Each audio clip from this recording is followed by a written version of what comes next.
Welcome back to Midwest War Stories, the 2007 Bloodbath of Grand Rapids, where we dive deeper into the most dangerous hoods. Uptown Part 3, Uptown vs. Everybody. We left off the story with diss songs made at each other and jokes made at shootings that happened between Kenneth Deere of East Avenue and Kevin aka Kevy Webby of Bemis. There were peace talks for a split second, but with the shooting of Kevin, that ended. High school and bus transit seemed like a movie. Creston and Central was controlled by the North and Bemis. Ottawa was controlled by East Avenue, Highland and Bemis. Godwin Heights was controlled by East Avenue, and even East Kentwood was controlled by Team Wanted and East Avenue. Drive-bys, break-ins, shooting up people's homes. Grand Rapids was on a war path. On March 12, 2007, an 18-year-old Damoyne Davis drove 26-year-old Fredericks Country Smith from to the home where Darrell Mosley, Aaron Broyles, Kevin Terrell and Darrell Weaver, the older brother of Kirky from East Avenue, were sitting on the porch. Country is from Sigsbee, a set under the Uptown umbrella, 1 street south of Wealthy. While everyone on the porch is known to be from Ricochet Mafia. Davis and Weaver had a long-standing beef, and what could be assumed is Davis got reinforcements once he returned. Country shot up the porch and killed young 17-year kid named Darrell Fat Boy Weaver on Cherry Street and Diamond just north of Wealthy. What's up now, partner? All of the surviving members on the porch testified, and Country was sentenced to life. Not even a month later, Kirky was shot in the liver walking to his home on Burton Street when someone did a drive-by on him. Shootings started becoming so frequent that parents were even shot. One day at Studio 28, which used to be the biggest theater in the world at one point, a man from Highland approached Pepsi, Boombox and a few others from Bemis with a gun in his hand, asking if they had anything to do with his mother being shot. They denied any responsibility, but I don't think anything can hold a candle to what happened next.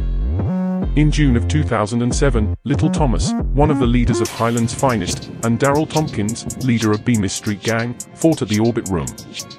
Thomas was slammed on the trunk of a car, dragged off into the parking lot, knocked out, robbed, with his pants pulled down, embarrassed outside of the most popular nightclub at the time in front of everyone.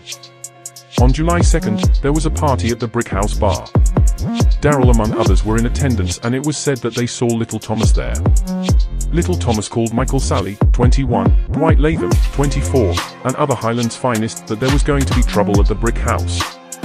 Something happened inside that got the Brick House to close down early, and as people made their way out, Little Thomas made his way outside looking for the van, and as more people were being let out, the van full of Highland's Finest pulled up to the front of the Brick House where they saw Darrell exiting, and bang!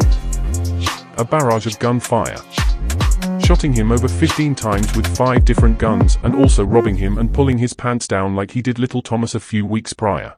Better have 100 rounds, 5 shots, could've something cool, we took 6 rounds, y'all. Ride through Highland, we fill your cars with clips. Y'all be hired as hell, there was more pussies than dicks. Rest in peace, cuz, you got caught in the mix. And dicks, rest in peace, cuz, you got caught in the mix.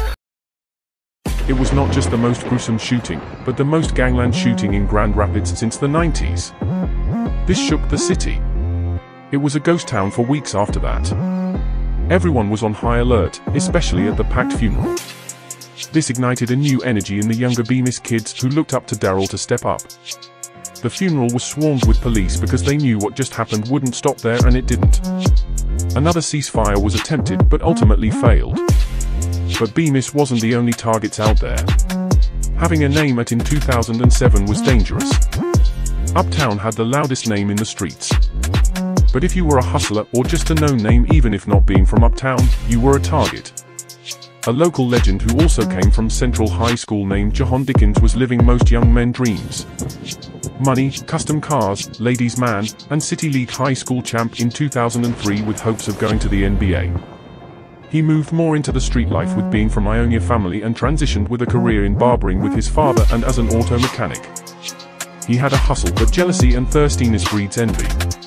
In October of 2007, as he was turning onto Oakdale, James Anthony Cross and DeAndre Lamar Spotman attempted to rob him of weed and money. Dickens opened fire on the men, leading to him being shot fatally in the head, police say. He shot one in the ankle, which led to him being identified. He was arrested at the hospital. The other man was targeted by Ionia family and we believe Campow projects as well. We earlier said he was probably from Madison, but we were incorrect. This is how we live, baby. This is what it is. One-on-one shit. One-on-one shit. Oh yeah, one-on-one shit. I own you, baby. Money Mad Dog shit. Huh? Fuck with me.